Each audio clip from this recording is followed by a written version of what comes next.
Pensando en Voz Alta, conversación espontánea en la que se analizan los temas de actualidad, abordados bajo la perspectiva de Alfredo Mena Lagos. Pensando en Voz Alta. Buenos días, bienvenidos a Pensando en Voz Alta. Hoy tengo el gusto de tener a mi buen amigo Luis Cardenal, quien yo creo que somos afortunados de tener como presidente de ANEP, porque en estos momentos difíciles que estamos viviendo se necesitan mentes claras y voces firmes, y creo que Luis llena ambos requisitos. Así que ahora vamos a comenzar con este nuevo problema que se nos avecina, que tiene más cola que los salarios, porque esto hay que analizarlo con mayor profundidad. Buenos días, Luis. Buenos días, Alfredo, un gusto. Luis, esto del salario mínimo me preocupa porque, como te dije, es algo más que el salario, sino que involucra la institucionalidad, la competitividad y el peligro del estallido social.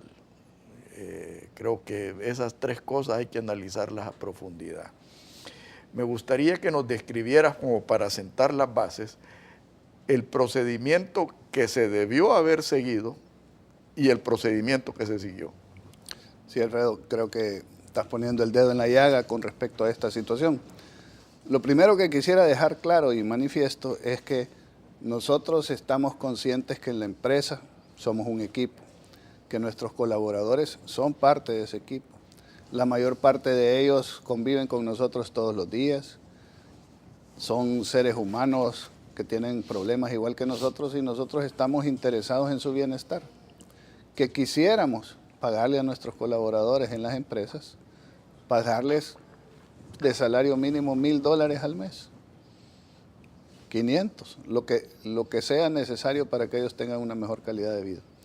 Pero que lamentablemente cuando uno maneja una empresa es diferente a cuando uno maneja el dinero que uno tiene para divertirse. Uno tiene ciertas restricciones que tiene que cumplir para que la empresa pueda sobrevivir y pueda salir adelante. Y que la prioridad de la empresa es mantenerse abierta, generar utilidades para reinvertir y poder seguir creciendo y mantener los puestos de trabajo de la gente. Esa es la... Entonces, nosotros estamos conscientes y hemos estado haciendo esfuerzos para que los salarios vayan aumentando y recuperando la capacidad adquisitiva que se perdió en los años de la guerra y posteriores. Y todos los años hemos venido haciendo aumentos muy por encima del índice de inflación. Ahora, ellos alegan de que tienen no sé cuántos años de no haber tenido aumento. Mienten. Todos los años anteriores hemos tenido aumentos del 4% por año, que fue el último pacto que se hizo en el gobierno de Funes, y ahora estábamos proponiendo un aumento de 5% por año escalonado, dándole la oportunidad a las empresas que pudieran adaptarse y pudieran programar ese aumento. Bueno, la manera en la que esto se ha hecho es que se ha determinado de que es importante que el aumento del salario o que los salarios que se hacen por decreto, que no debería ser así, pero cuando se hacen por decreto, que se hagan de manera técnica y no política, no propagandística. Entonces se firma un convenio con la OIT donde se conforma una instancia tripartita donde está el gobierno, donde están representantes de los trabajadores del sector privado y están representantes de los empleadores del sector privado. Tradicionalmente, el rol del gobierno ha sido de facilitador, porque histórica y tradicionalmente la confrontación, las diferencias son entre los trabajadores del sector privado y los empleadores. Entonces, el gobierno siempre ha sido como el mediador. ¿Por qué el mediador? Porque el gobierno no se ve afectado directamente por los acuerdos que ahí se tomen, porque el gobierno tiene el salario del sector público manejado en otra tabla, ¿verdad? Muy superior, por supuesto. Muy superior. No lo tienen que producir porque eso lo pagamos nosotros de nuestros impuestos. Solo nos meten la mano en la bolsa para gastarlo ellos. Pero bueno, así es la cosa. En el pasado, repito, el gobierno lo que ha buscado es entendimientos. En el gobierno de Funes, primer gobierno del FMLN, sucede una situación, digamos, diferente. El gobierno quiere imponer un aumento.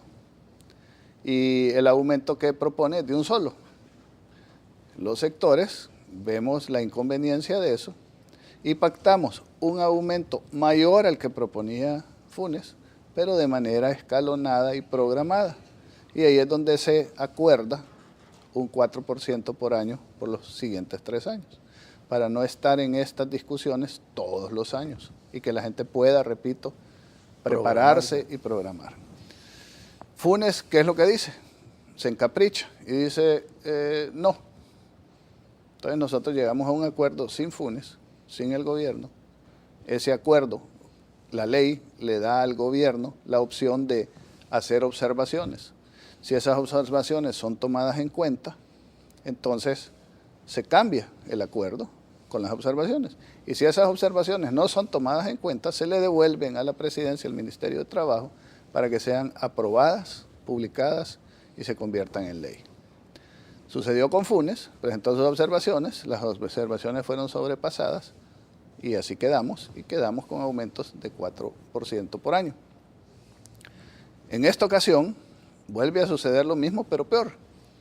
Llegamos a un acuerdo, el gobierno se mantiene porque vio que le sacaba rédito político, que es bien bonito y bien popular. Regalar pisto ajeno. Andar regalando pisto ajeno, abanderarse de manera hipócrita con la bandera de la justicia y del interés por el pueblo, cuando por otro lado demuestran poco interés de las diversas maneras que castigan al pueblo todos los días con políticas públicas equivocadas.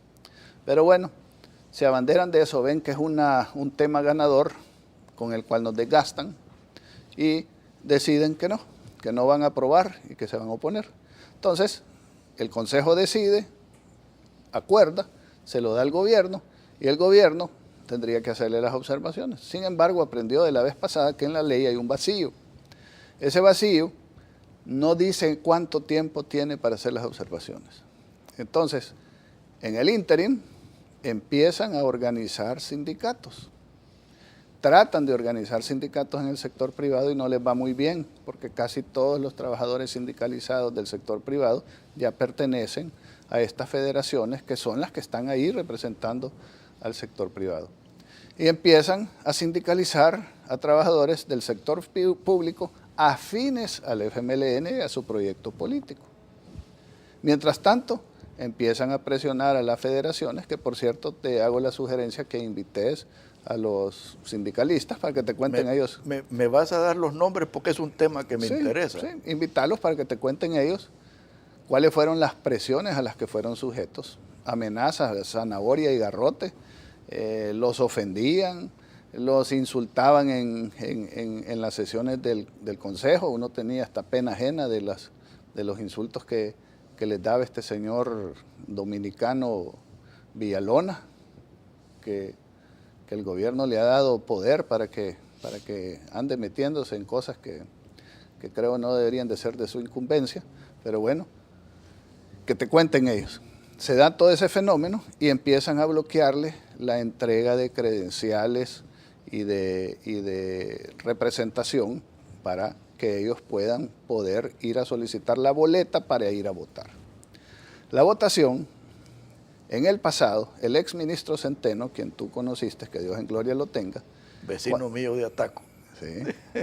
Él, cuando se trató de hacer la elección en el gobierno pasado y quisieron meter como votantes a sindicatos del sector público para ganarles la posición a ellos, él manda una carta y dice, no señores, no pueden votar los sindicatos del sector público. Esto es una elección que atañe a los sindicatos del sector privado, porque es un salario del sector privado. O sea que se portó muy decente. Muy decente, muy correcto, ¿verdad?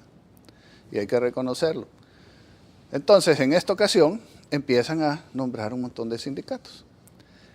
Generalmente la ley obliga a que se elija en base a un reglamento y ellos conforman un instructivo que conocemos nosotros hasta el día de la elección y que es modificado el mismo día de la elección.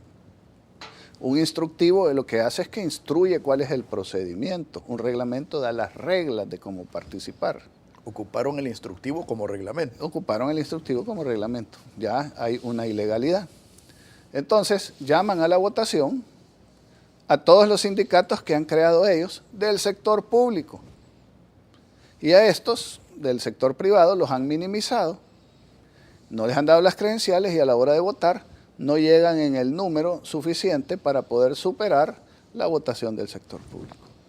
Entonces, eligen con sindicatos del sector público a los representantes de los trabajadores del sector privado. Pero además de eso, nombran como representantes en el Consejo a personas que son sindicalistas, una del STIS y otra de otra institución de gobierno, pero al principal, el señor Wilfredo Berríos, que fue sindicalista de Antel hasta que privatizaron Antel. Después no se le conoce en qué actividad ha andado, pueden ustedes suponer a qué se ha dedicado, y que ahora no se dedica ni siquiera a trabajar, sino que él es el director ejecutivo, el presidente de una ONG que en el internet, a ver si no bajan la página por lo que estoy diciendo, pero yo tengo ya las copias ahí, te las puedo dar a la salida. En el internet dice que se dedican a crear sindicatos, capacitar sindicatos, realizar marchas, tomas de calles y protestas. ¿Y quién lo financia? Buena pregunta. ¿Quién financia a este señor? Así como quién financiaba a la otra señora agitadora pública que denunciamos en su debido momento, que son la señora Margarita Posada, que llegan a ANEP, porque esta es otra denuncia que tenemos que hacer, que tenemos manifestaciones en ANEP al ritmo de 2 o 3 por semana. La semana pasada tuvimos una, bajaron el averaje, pero fue un poco más grande. Mandan de 20, 30 personas, muchos niños, que no saben ni siquiera qué es lo que andan haciendo, a armar relajo, a quemar llantas, a tirarnos cohetes, a aventarnos bolsas con cosas sucias, a detener el libre paso de nuestros colaboradores, no los dejan salir, no los dejan entrar, no pueden recibir comida, no podemos tener sesiones ahí porque ahí llegan a manifestarse por todo. Por el agua, porque llovió, porque el salario, porque hay huelga de los médicos, porque la sala dijo tal cosa, por todo llegan a ANEP a protestar. Ya tienen programada para este martes una manifestación más grande donde van a llegar nuevamente a ANEP a protestar. De estos que llegan a protestar, este señor Berríos es uno de ellos que ha llegado varias veces. Lo tenemos en fotografías de las veces que llega a vociferar y es el que llegó la última vez. Ese es el representante de los trabajadores del sector privado. Entonces, una vez logran esto, ¿verdad? Quieren que firmemos el acta de la elección el día lunes. Nosotros no la firmamos porque vimos demasiados indicios para no emitir juicio de valor anticipado, indicios de irregularidades e ilegalidades. Nosotros no podemos ser parte de una ilegalidad en la cual se consuma siguiendo el plan de vuelo, de ruta que siguen todos estos gobiernos autoritarios del socialismo del siglo XXI, donde el propósito es irse tomando las instituciones una por una.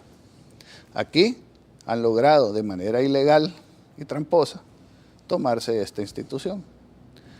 Bueno, se toman la institución, llaman a una sesión del Consejo a la que nosotros tampoco asistimos mientras no se nos respondan las dudas legales sobre la ilegalidad de la conformación del Consejo, y en esa reunión deciden, básicamente unilateralmente, porque los sindicatos no representan a los trabajadores, sino que son representantes o piezas del gobierno, deciden que van a aumentar el salario de la manera en la que ellos habían pensado, salvo una pequeña reducción de $5 en las maquilas.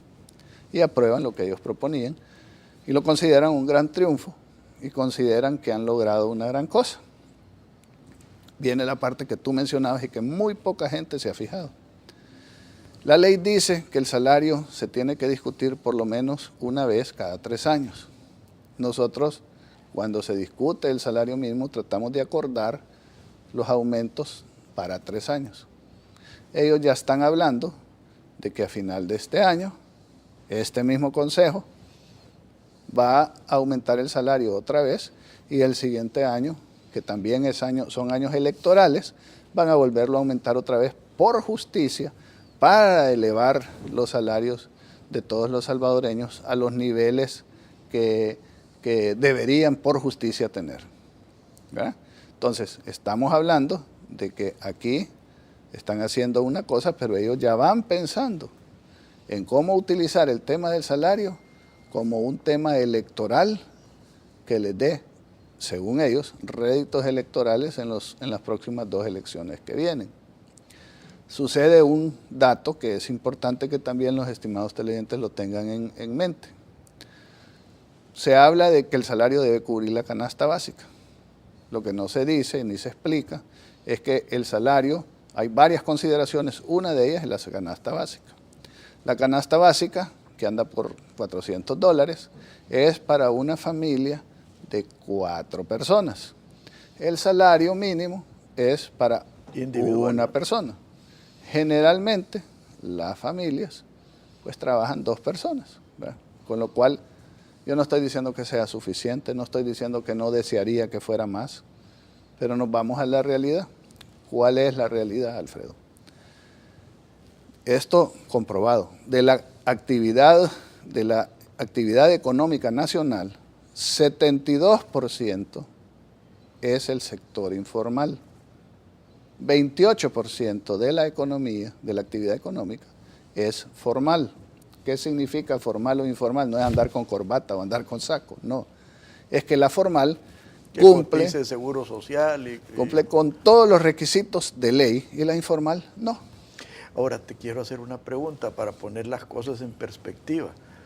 ¿Qué porcentaje del sector formal recibe salario mínimo? Buena pregunta. 88% del sector formal está arriba del salario mínimo. Y 12%, me imaginaba. Y 12% recibe salario mínimo. O sea, es una minoría. Por supuesto, al subir el salario mínimo, suben todos los demás salarios, porque se tiene que mantener, digamos, la diferencia. Pero importante continuar con la idea de que en el sector informal, ese 72% de la actividad económica, no pagan salario mínimo, por lo tanto lo que acordemos aquí no va a ayudar a toda esa gente. No dan vacaciones, no pagan aguinaldo, no pagan seguro social, no pagan fondo de pensiones, no pagan fondo social para la vivienda, no dan ningún otro tipo de prestaciones. Quieren algunas personas malintencionadas hacer creer que ANEP es el que defiende solo a la gran empresa y no sé qué. 93% de nuestros asociados son pequeños y micros, que es, digamos, la realidad del universo de la actividad económica del país. Si esto es así, subir el salario mínimo por decreto, lo que va a generar es todavía una competencia más desleal entre los informales y los formales. No está beneficiando a los más débiles, a los que están más necesitados, que son la gente que ni siquiera gana el salario mínimo con prestaciones. ¿Cuál debería de ser la prioridad del gobierno? Deberían de ser 2. Una, generar más y mejores empleos, creando las condiciones para que aquí venga la inversión y para que todos tengamos todos los días demandas de más trabajadores, esa es una. Y la otra, tratar de que la gente que está más fregada, que ni siquiera tiene un trabajo formal con los beneficios legales, pueda acceder a tenerlos. Pero no has mencionado los que no tienen trabajo. Y vamos por eso decía, hay que crear nuevos empleos, sí. Pero eso no lo hacen. Entonces ellos están sacando esa bandera, diciendo que va a haber más dinero circulando en la economía y que no sé qué y que no sé cuánto, comparando con los salarios que se ganan en otros países que tienen otras condiciones, pero no yéndose a resolver el problema de fondo, de por qué aquí no se generan más oportunidades y más empleos para los salvadoreños. Los más afectados con esta medida no son las grandes empresas, no los estamos defendiendo a ellos. Es que cuando hemos consultado, los pequeños y los microempresarios formales que están en la línea de supervivencia, se la van a ver de cuadritos. Pero más importante que eso, y tú sabrás más de esto que yo, es el sector agropecuario o el sector agrícola, donde a veces hay precios que son dados desde afuera. Que no los controlas. Y tenés costos que cada vez van subiendo y problemas de plagas, de roya, de cambio climático, como le quieren llamar, o un montón de otras cosas, que a la hora de subir el salario, lo que te hace es que esa actividad ya no sea factible ni rentable. Entonces ahí están poniendo en riesgo a una gran cantidad de gente o de cultivos que de repente su producción o su productividad va a tener que bajar, o de gente que se va a quedar sin trabajo y va a haber todavía más problemas de hambre, miseria, desempleo en el campo, que a su vez nutre el otro componente social, que es el de romper las familias, porque a la gente no le queda más de otra que emigrar ilegalmente, a que los vayan a agarrar allá, corriendo todos los riesgos que tienen, que el sector informal crezca. Hace 10 años era 52% el sector informal, 10 años después es 72%, 10 años más tarde a lo mejor va a ser 92% si seguimos así, ¿verdad? La informalidad va a ser la reina y el caos y la anarquía es lo que va a regir la economía. Pero, bueno, una es esa. La otra es, te vas del país, te vas al sector informal o, en el caso de los jóvenes, al no tener oportunidades, se van al margen de la ley. Se van al margen de la ley a unirse a las pandillas. ¿Por qué las pandillas crecen tanto? ¿Por qué es tan atractivo para los hipotes? Bueno, porque no hay oportunidades. Y esto es lo que el gobierno en sus políticas populistas y irresponsables está logrando. Ahora están celebrando un gran triunfo.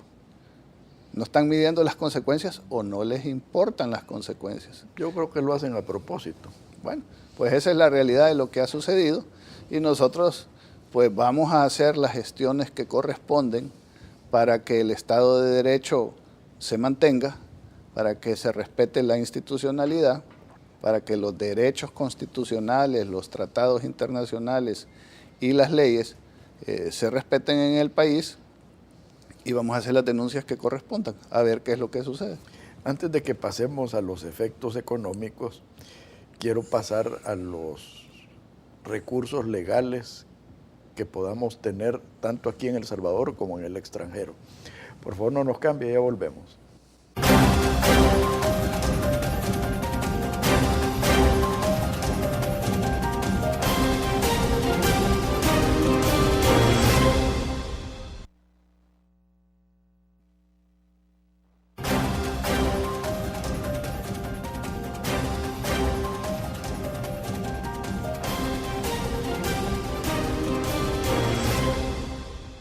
Luis, con lo que nos has muy bien descrito, a mí se me viene a la mente violaciones a acuerdos internacionales, inclusive la Constitución y a la institucionalidad en general. ¿Qué es lo que ha pensado la empresa privada hacer al respecto? Bueno, hay diferentes instancias a las que estamos pensando recurrir. Una es la parte constitucional. Otra es la parte, digamos, procedimental, de procedimientos, en donde probablemente haya que ir a la sala de lo contencioso administrativo. Creo que las violaciones, digamos, más puntuales, personales, constitucionales, se le han hecho a los trabajadores, porque a ellos es a los que más se les ha violado sus derechos de libre asociación, de participación. Tengo entendido que ellos van a presentar el día lunes una demanda de inconstitucionalidad a esas violaciones. Se han violado tratados internacionales porque se ha intervenido en la elección, en la organización de la elección y en el nombramiento de los propios representantes de los diversos sectores. Ya el gobierno está denunciado en la OIT y es uno de 24 gobiernos en el mundo más violadores de los derechos laborales. Porque fíjense una cosa que es importante. Cuando están en la oposición, este tipo de gobierno, esta ideología, habla de las organizaciones populares y habla de los derechos de los trabajadores y se llena la boca con estas cosas. Una vez llegan al poder, ¿qué es lo que sucede? Los ponen a todos con la bota en la nuca a obedecer ciegamente las órdenes que les dan el régimen o se los acaban. Aquí los sindicatos, y este es el problema que enfrentan ellos, por lo menos así lo entiendo yo, los sindicatos estaban muy vinculados con el FMLN, que estaba compuesto de 5 organizaciones. Muchas de ellas, voy a ocupar de nombre y que me disculpen los miembros de esta organización, pero voy a ocupar el nombre de FENASTRAS, ¿verdad? muy conocido durante la guerra, sufrieron una bomba, hacían marchas multitudinarias y todo. Fenastras dependía, creo que era de la ERP o de la RN, una de las 3 organizaciones que fueron expulsadas por el Partido Comunista y por las FPL, que son los que ahora manejan el FMLN como partido. Cuando sucede eso, el partido quiere tener a estas organizaciones como sus chaneques, con el perdón de la palabra. Y ellos quieren respeto, pues, ¿verdad? Y hay diferencias, y entonces se empiezan a independizar del partido y a actuar de manera independiente. Ahora que están en el gobierno, los quieren tener a sus órdenes y a su disposición, y cuando ellos se resisten y quieren tener pensamiento propio, entonces los empiezan a acosar de diversas maneras, como han hecho en todos los otros países donde ellos gobiernan, porque solo pueden tener sindicatos obedientes y mansos a sus deseos. No aceptan ni toleran que haya independencia y que haya gente que los cuestione, que haya gente que les exija, que haya gente que les pida ser tomados en cuenta, porque ellos tienen su proyecto y en eso se van. Entonces ahora eso es parte de lo que está sucediendo. Pero bueno, tenemos denuncias en a niveles de la OIT. La OIT ha pedido una visita de contacto, así le llaman, para venir a comprobar todas las denuncias que existen. El gobierno tiene 3 opciones: los ignora, les da una fecha con algunas condiciones o les deniega la visita. Ignorarlos es aceptar que es verdad. Denegarle la visita también es una manera de confrontar con la institución. Entonces esto es lo que están haciendo, es posponiendo la visita y tratando de gestionar, y esto lo estoy diciendo por primera vez, pero es basado en información, están tratando de gestionar que quienes vengan de la OIT sean personas condicionadas por ellos, simpatizantes a la manera de pensar de ellos. Ojalá no sea así, porque la tripartita perdería credibilidad. Creemos que no va a ser así. Pero cuando venga la OIT, seguramente, porque estamos convencidos que los derechos han sido violados, van a condenar a El Salvador, y El Salvador o enmienda o se va haciendo sujeto de diversas sanciones, las cuales llegan hasta el final a ser que ya no participan en los programas de apoyo de toda la Organización de Naciones Unidas, de alimentos, de UNICEF y vacunas y medicinas y todas las cosas, lo cual sería indeseable para el país, ¿verdad? Pero esa será responsabilidad del gobierno, no van a decir que sea responsabilidad nuestra. Entonces hay denuncias en ese campo. Pero además, y esto también es primera vez que lo voy a decir, además hemos recibido información de que en el proceso de acreditación de estos sindicatos del gobierno han habido ilegalidades e irregularidades, donde nos informan que han habido falsificación, con el gran acelere para tener a los sindicatos listos y todo, han habido falsificación de firmas, de documentos, de identidades y otra serie de violaciones. Ojalá con esto no los esté poniendo sobre aviso. Otra serie de violaciones que ya se convierten en delitos penales. Han habido contrataciones de personal en un momento de crisis, contrataciones de personal en el Ministerio de Trabajo, según nos dicen, que han sido dedicados especialmente para esta labor de crear nuevos sindicatos para poderse tomar el Consejo Nacional de Salario Mínimo. Entonces, tenemos indicios de que hay inclusive delitos de índole penal en todo este proceso y vamos a explorar esa posibilidad. No lo hacemos, y quiero ser sumamente claro, no lo hacemos porque no querramos pagar un mejor salario. Queremos pagar un mejor salario, queremos hacerlo de una buena manera. Pero sí no podemos tolerar que se continúe vulnerando la Constitución, los tratados, el Estado de Derecho, la seguridad jurídica, y que se le pase por encima a tanta cantidad de gente tomando medidas populistas que van a tener consecuencias negativas para todos. Quisiera pasar a otro estadio, y ya es el estadio de las embajadas, Luis. Creo que uno de los requisitos para ser sujeto de créditos, de ayudas, de apoyos, es el respeto a la institucionalidad. O sea, ya hemos visto al embajador alemán denunciando el atropello a la institucionalidad. Hemos visto a la embajadora americana denunciando la corrupción. ¿Qué efectos crees tú que esto pueda tener en cosas como Fomilenio 2, la ayuda para el Triángulo Norte, la cooperación alemana? ¿Qué indicios tienes tú? Pues yo creo que van a tener, no te podría decir con certeza cuál es específica o puntualmente cuáles van a ser los problemas que se van a tener.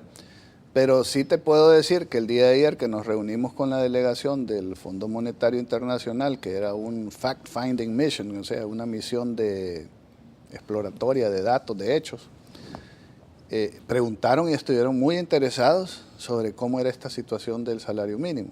Lo que sí te puedo decir, antes de pasar a esto, las embajadas son instituciones diplomáticas y la palabra lo dice todo. Tienen que tener mucho cuidado porque su relación oficial es con el gobierno, no es con las gremiales, es con el gobierno. Sí, pero las embajadas tienen que lidiar con las asambleas legislativas de los países. A eso iba. Pero ellos tienen, digamos, mucho cuidado en expresarse. Son raras y honrosas excepciones como el embajador alemán.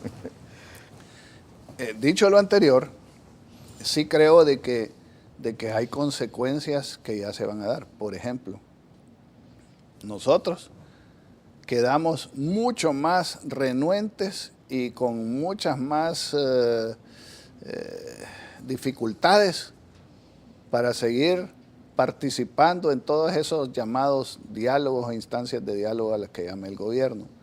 Porque aunque lo intuíamos, ahora se está demostrando con hechos de que el diálogo, con perdón de la palabra, los salvadoreños le entienden, estos diálogos son pura paja, son para ponerlos en los anuncios, para ponerlos en los discursos, pero no para conseguir resultados, llegar a entendimientos y acuerdos que resuelvan los problemas más sentidos de todos los salvadoreños. Entonces, uno no quiere ser tonto útil, así como decía, no sé si... mucho menos víctima. Claro, víctimas somos todos los días por estas políticas equivocadas. Pero eso va a tener una consecuencia. Esa consecuencia de no llegar a acuerdos, pues por supuesto que se va a manifestar en Fomilenio, en el Triángulo Norte y en todas las demás instancias. Porque ¿cómo podemos creer nosotros que quieren llegar a entendimientos cuando en la menor oportunidad que sale toman ventaja, violan la ley, imponen su voluntad y todavía, además, a la par, te mandan manifestaciones, te insultan, te vilipendean, te persiguen, te acosan? Y entonces, ¿cómo puede uno trabajar de una manera así? Ahora, una sugerencia, Luis. Yo me recuerdo en los tiempos de la guerra que algunos hicimos labor de lobbying en Washington y en otros países.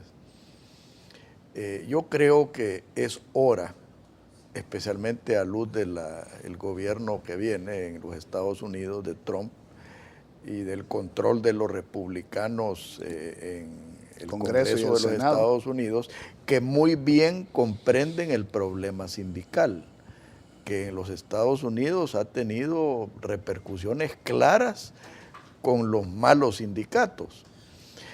Yo sí creo que debiéramos hacer labor de lobbying y más que todo denunciar a este gobierno. Ya hemos visto cómo Marco Rubio, el senador Rubio de Florida, ha denunciado los vínculos con el narcotráfico y la corrupción. Ya hemos visto cómo los Estados Unidos está preocupado por la institucionalidad en este país y el Estado de Derecho, que redunda precisamente en lo que tú muy bien apuntaste, el efecto que tiene en la emigración que afecta a los Estados Unidos o en la violencia que también afecta a los Estados Unidos. Obvio, cierto, Y así es. Nosotros hemos estado en esa disyuntiva de pensar o tratar de pensar de que la ropa sucia se lave en casa y que debemos de tratar como país, porque en este barco que se llama El Salvador estamos todos, como país, de tratar de dar la mejor cara ante la comunidad internacional para conseguir la cooperación que nos permita resolver ciertos problemas que no podemos resolver solos y salir adelante en beneficio de las grandes mayorías de salvadoreños, especialmente de los más débiles, los más pobres y los que más necesitan ese apoyo. Entonces, tratamos en la medida de lo posible de no andar haciendo denuncias en el exterior, pero llega un momento en donde algo vamos a tener que hacer cuando el gobierno, a cualquier foro que sale, describe una realidad que no existe, que no es la que vivimos nosotros, y miente, así, sin ninguna pena, y que muchos de esos apoyos que se le dan, a lo mejor están, en vez de ayudando a la gente que más lo necesita, la más débil, la más pobre, están ayudando a que este régimen, a que este proyecto político fracasado se consolide en el poder. Entonces sí creo que va llegando el momento en el que tú decís de ir a expresar nuestra verdad y a explicar por qué aquí no se puede llegar a entendimientos y acuerdos. Mira, yo en lo personal, Luis, creo que el momento ya se llegó. Y aquí humildemente en lo que les pueda ayudar lo voy a hacer. Gracias. En lo que nos podamos ayudar, porque aquí todos estamos en este barco. Sí, yo creo que se está entronizando un sistema perverso y ya tenemos el espejo de Venezuela, hacia dónde nos llevan, a donde se atropellan derechos, se atropella el Estado de Derecho, se atropellan los intereses de la gente más humilde, que tiene que hacer cola para comprar comida, que se les mueren parientes porque no hay medicinas o implementos médicos. O sea, no podemos esperar a que lleguemos a eso para actuar. Y de eso quiero hablar en el próximo segmento, Luis, de los efectos económicos y sociales que esto puede tener. Por favor, no nos cambie, ya volvemos.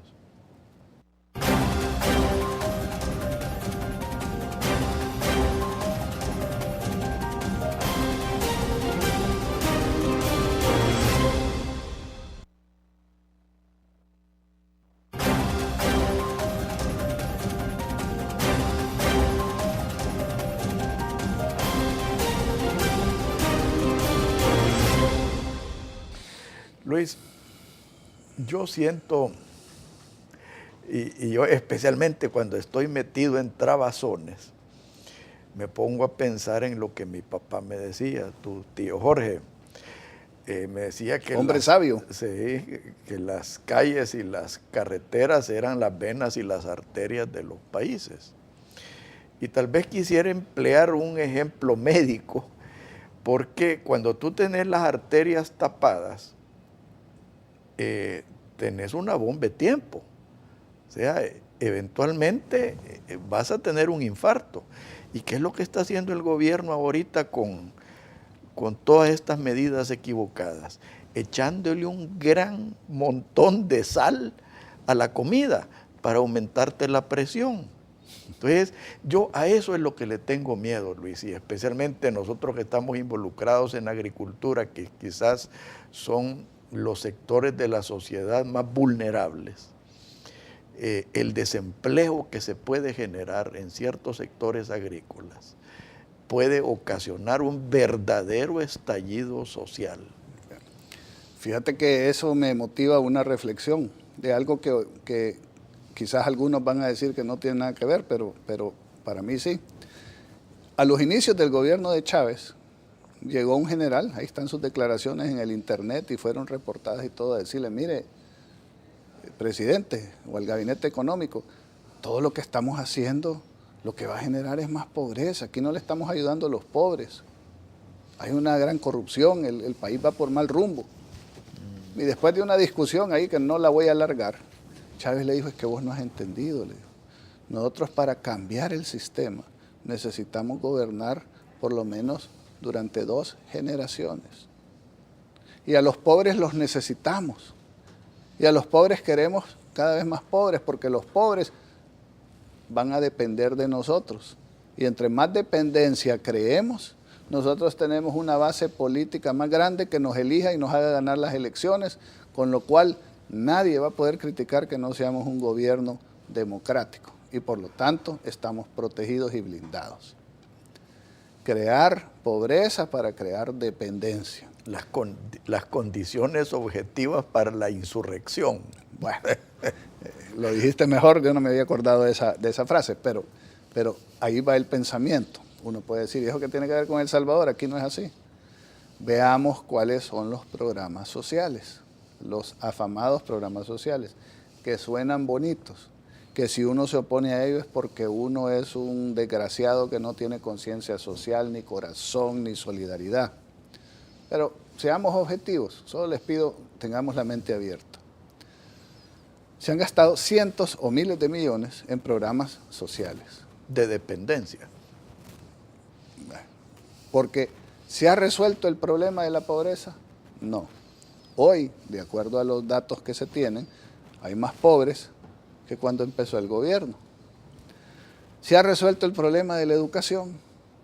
Hoy, datos oficiales, ingresan menos niños a las escuelas, se gradúan menos jóvenes de bachillerato. Y la paz es para abajo. Y los que salen graduados salen peor evaluados. Salud. Reforma nacional de salud que va a transformar el país. No hay medicinas en los hospitales, no hay camas para los pacientes, no hay calidez en la atención, no hay instrumentos ni materiales para operar. Las operaciones de emergencia tardan 3 o 6 meses. Los médicos están en huelga, las enfermeras están en huelga. Total, un fracaso. La parte de seguridad, que es el primer y más fundamental obligación que tiene el Estado con los ciudadanos. ¿Cómo estamos? La propaganda nos dice 1.200 menos homicidios que el año pasado. Sí, gracias a Dios.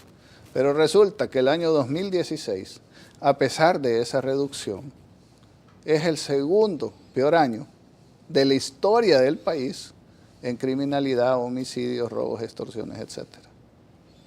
Entonces, la realidad te la venden, que vamos bien, porque se ha reducido.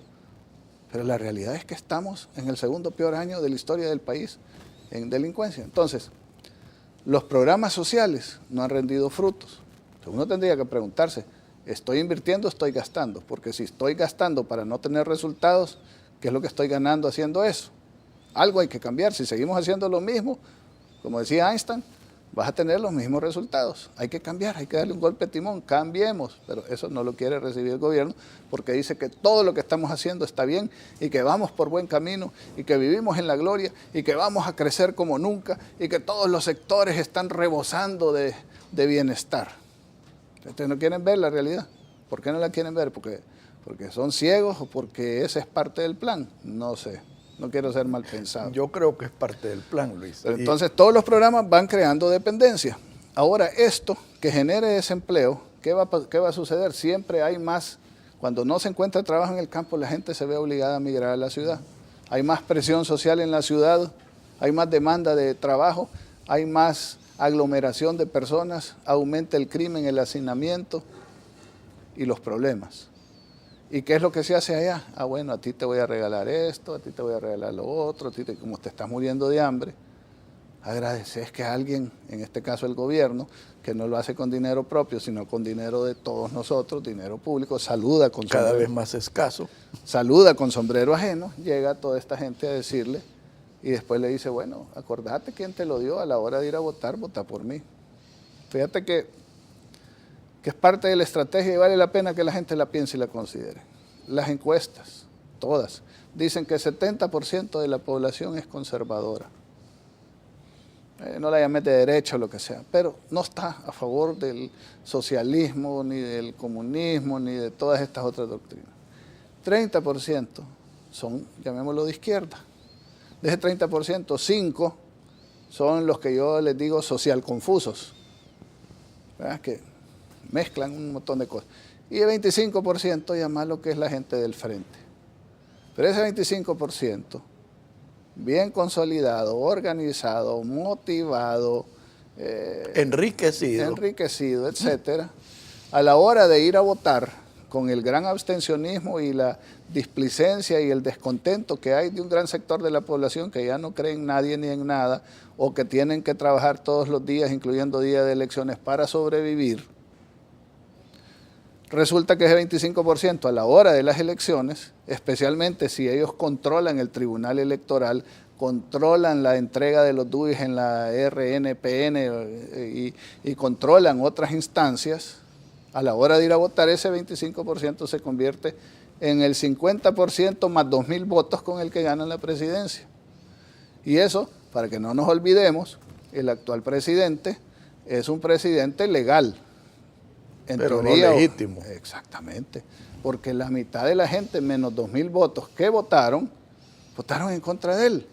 Entonces él debería de buscar lo que él dice en sus discursos, buscarlo en la realidad, buscar el entendimiento, los acuerdos, la visión de nación, el interés común, el beneficio para los más pobres, y no andar buscando la división, la confrontación, la violencia, el odio de clases, y la violación a los derechos y a las instituciones. Pero fíjate que menos legítimo de cómo llegaron, porque para mí llegaron ilegítimamente porque no quisieron abrir las urnas. Pero tengamos cuidado porque van a decir que estamos aquí, somos golpistas. Bueno, a mí no me importa, a mí me vienen acusando de golpista por décadas, pero bueno. Bueno, pero es que esa es la moda ahora. Entonces ahora todo el que no opina igual es golpista. Pero fíjate que escuchándote a ti, Luis, se me viene a mí quizás la ilegitimidad más grande, que es la manera de gobernar.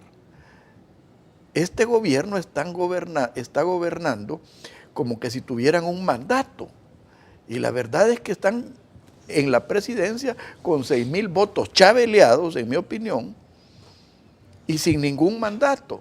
Y si encima de eso vienen y destruyen la institucionalidad, que es la que protege al ciudadano, estamos en una situación muy peligrosa. Muy peligrosa, estamos de acuerdo. Y por eso es que tenemos que pelear todas las batallas que podamos pelear en todos los campos. Y ojalá la gente entendiera de que aquí lo más fácil sería acomodarse, sería agachar la cabeza, o irte, el que tenga la posibilidad que se vaya. No, pero estamos luchando por el país, por el futuro del país, por el futuro de nuestros hijos, porque todos los de nuestra generación solo hemos vivido en conflictos.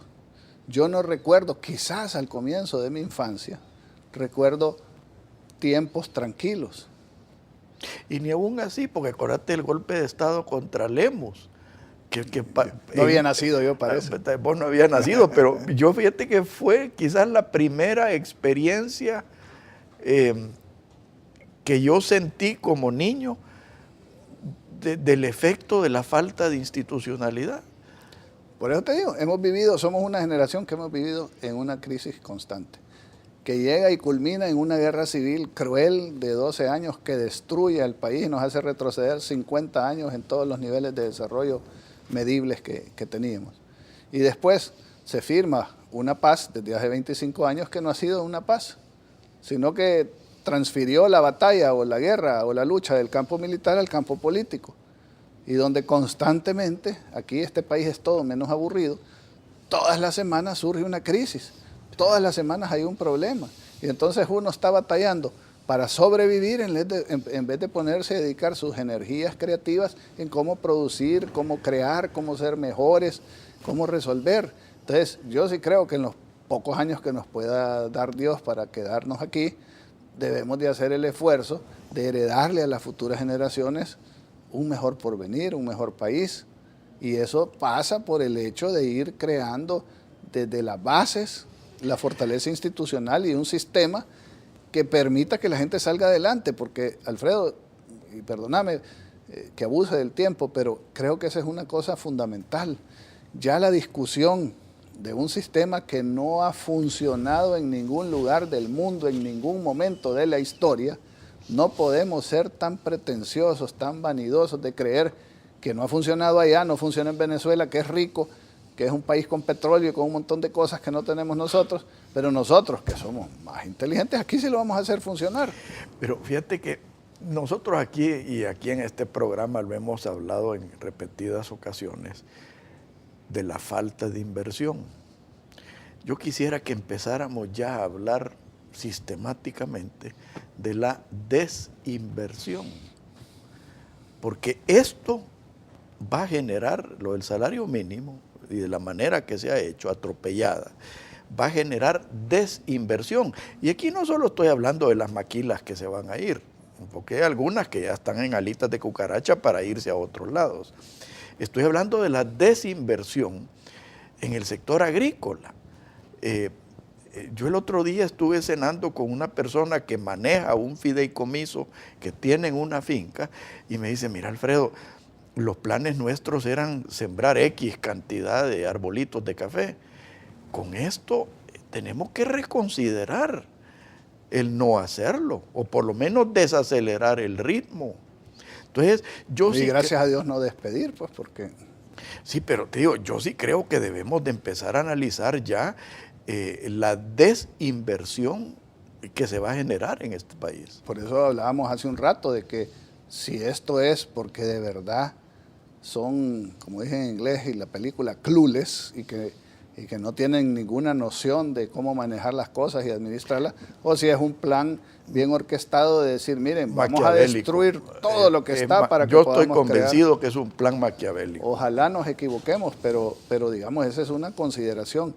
La inversión no viene, y cuando uno les dice, ustedes se han puesto a pensar por qué no viene, y los datos ahí están, porque te van a sacar, no, que va a venir una planta de gas de no sé qué, que van a poner ahora una inversión y en ese energía proyecto de gas, que yo creo que muy bien lo conoces y no lo quiero mencionar por nombre, yo tengo información que lo han postergado 3 años más.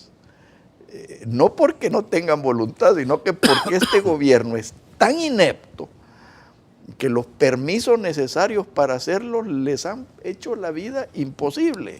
Pero mira, si es que no vamos a hablar de eso, vamos a hablar de algo que fue superado. Walmart, la comercial, la firma más grande del mundo, ¿verdad? Decide, que creo que era en Soyapango, que es una ciudad dormitorio, donde no había donde la gente pudiera ir a comprar sus comestibles con comodidad, tenía que trasladarse, gastar en transporte, etcétera. Deciden abrir una tienda que les va a generar 300 nuevos empleos indirectos a la gente de por ahí. Y beneficio a los consumidores. Y beneficio a los, por eso te digo, beneficio a los consumidores. Y, trabajos o empleos indirectos en quién sabe cuánto más. Se tardaron más de 3 años en dejarlos abrir una tienda en Soyapango. Y tuvo que intervenir la embajada americana, todo el mundo, porque no podían hacerlo. Entonces uno dice, ¿en qué estamos pensando? ¿Por qué después se cuestionan de que las firmas salvadoreñas, que son contadas con los dedos de esta mano y sobran dedos, que tienen la capacidad de invertir más, invierten en otro lado y no en el país? Cuando es un mercado que se está contrayendo y donde no dan oportunidades y donde la informalidad está creciendo porque todos los requisitos, los trámites, las trabas, las persecuciones, las amenazas, los cambios de reglas de juego, los aumentos de los impuestos, te hacen que aquí no sea un lugar atractivo para venir a invertir. Pero si tú tienes opción. De nuevo, Luis, estamos hablando de la falta de inversión. Empecemos a hablar de la desinversión, de la gente que ya está aquí y se va a ir, de los que estamos haciendo hasta lo imposible por seguir trabajando, y algunos se van a tener que cerrar esas fuentes de trabajo. Yo creo que la amenaza, la guillotina, la espada de Damocles, si lo querés llamar así, de la desinversión es real, Luis. Es real. Y hay cosas que no se consideran. Para no pecar de infidente, te voy a dar 2 casos personales que me han sucedido a mí. En mi empresa, en 13 meses nos robaron 7 camiones con mercadería y todo. Ya las compañías de seguro ni querían cubrirte porque decían que a lo mejor era a propósito. Algo raro estaba pasando. Bueno. cualquier posible utilidad que tengas en momentos difíciles. ¿Se va? Se va y tenés que ocuparla para reponer lo que tenías antes para poder hacer lo mismo que estabas haciendo. ¿Cuántos empleos de nuevos puestos de trabajo? ¿Cuánta nueva maquinaria? ¿Cuál aumento de la productividad? Te voy a dar un ejemplo más reciente y más claro de esto que estamos hablando. A un señor lo retiran o se lo despiden o él se retira de una empresa donde trabajó un montón de años y le dan una indemnización que él considera un gran capital. Le dan 27,000, 28,000 dólares. Entonces me dice, mire, llega, me pide cita, muy respetuoso, muy amable, quiero que me ayude. Me dice, yo quiero ser empresario, no quiero ser empleado, tengo 28,000 dólares, me dice, para invertir y poner mi negocio. El negocio que quería poner es una venta de jugos naturales en un lugar que no voy a decir para que no lo identifiquen. ¿Verdad? ¿Me puede ayudar? Claro, le dije yo, vamos a hablar con las gremiales que tienen cursos de capacitación, el INSAFORP se le da la guía para que él vea contabilidad, mercadeo, organización, manejo de personal, todas las cosas indispensables para que tenga la posibilidad de salir adelante. Llega como a las 3 semanas. Mire, don Luis, le vengo a agradecer, a darle las gracias, pero a decirle que yo no voy a hacer nada de eso. ¿Por qué? Mire, me dice, formalizar la empresa me cobra 1,500 dólares el abogado porque dice que va a tomar un mes o no sé cuánto en ir a hacer todas las vueltas. Todos los trámites. Ir a formalizar la contabilidad es no sé cuánto. Tengo que tener un libro con que tengo que reportar un montón de cosas, dice, al Estado, que tengo que poner una persona a medio tiempo, a tiempo completo para hacerlo. La alcaldía me pide no sé qué, como es una cosa de jugos, tengo que ir al Ministerio de Salud. Tengo que ir a registrar y me hace el rosario, el calvario de cosas que tiene que hacer y me dice, yo no puedo empezar a trabajar antes de 6 meses y me voy a gastar 7, 8,000 dólares de mi capital de trabajo en todas estas cosas. Mire, no puedo. Yo voy a abrir y ahí sálvese quien pueda. Yo dije, lo lamento que tome esa decisión porque siempre va a estar. Me dijo, ahí vamos a ver cómo le hacemos. Otro empresario que podría haber estado contribuyendo, que se fue a la informalidad. Y así deben de haber cientos de miles. Y démosle gracias a Dios de que no se fue a Estados Unidos. Sí, muchas gracias. No, gracias Luis. Y yo, de nuevo, gracias por todo lo que tú estás haciendo por El Salvador. Creo que sos de aquellas personas no solo necesarias, sino que valiosas en este país. Muchas gracias. Dios los bendiga y que pasen un muy buen día a todos los televidentes. Gracias, Alfredo. Que Dios los bendiga a todos. Muy buenos días. Esto fue Pensando en Voz Alta, conversación espontánea en la que se analizan los temas de actualidad, abordados bajo la perspectiva de Alfredo Mena Lagos. Pensando en Voz Alta.